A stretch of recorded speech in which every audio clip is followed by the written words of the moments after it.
Chris Paul, Charles Barkley, John Stockton, Elgin Baylor, Karl Malone, and Steve Nash.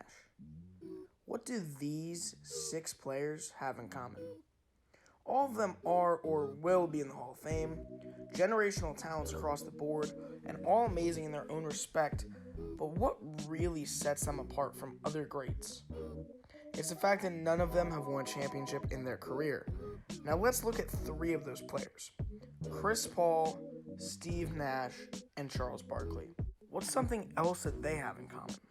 They're all incredible players that all speak for the league in bigger ways than most, but what is another thing that's in common with them? They all have played for the Suns.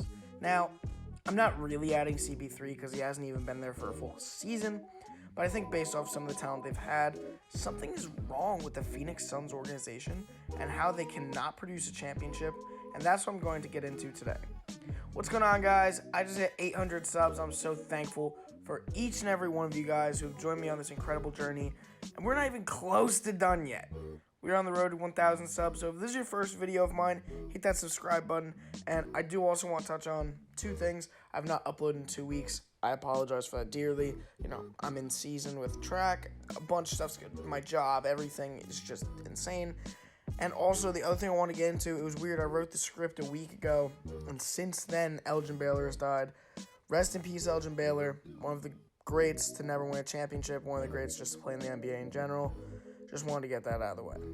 To start off, let's get into Charles Barkley first. After 7 incredible seasons on the 76ers, Charles Barkley was traded to the Phoenix Suns at the age of 29.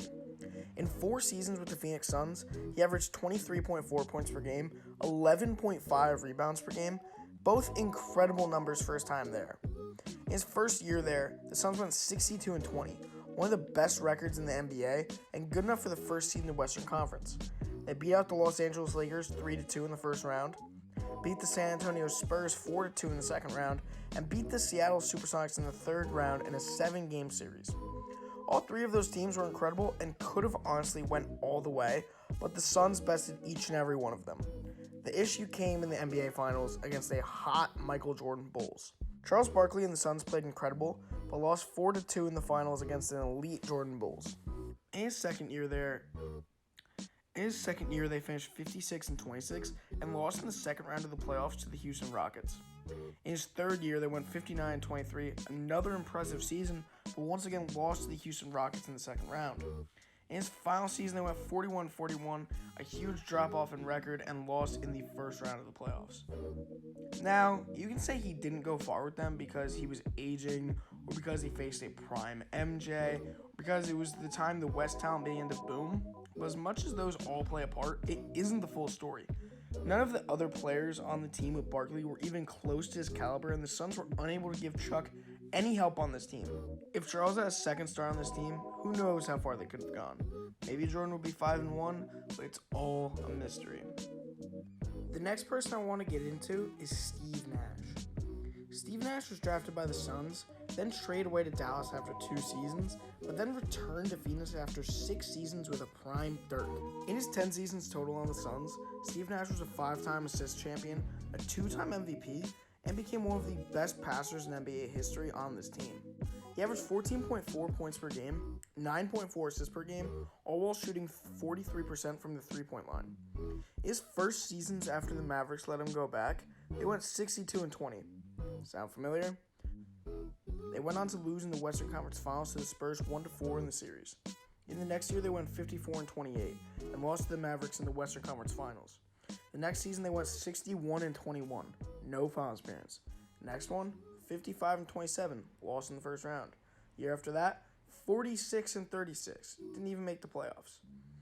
This team had Shaq, Nash, and Amari Stoudemire in the last season and could not even make the playoffs. This time, talent wasn't even an issue. The next season, they went 54-28 and lost to the Lakers in the Western Conference Finals. The year after that, they went 40-42, missing the playoffs, also losing Shaq and Amari in free agency.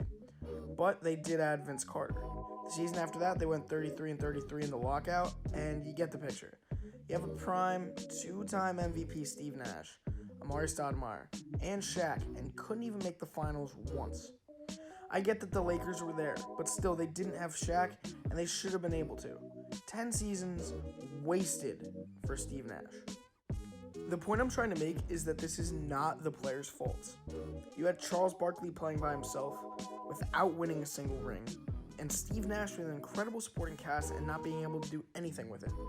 Now, there were powerhouses such as the Spurs and Lakers and such, but if you have Shaq, Nash, who is a 2-time MVP in these seasons, and Amari, you need to at least come closer than they did. Devin Booker has played 5 seasons with the Suns, putting up 22.7 points per game, shooting 45% from the field and 35.5% from 3, and even putting up 70 points in a single game, and has not played a single minute of playoff basketball. The Suns were full rebuild mode and have now given Book a team of Ayton and Chris Paul, something you cannot complain about at all.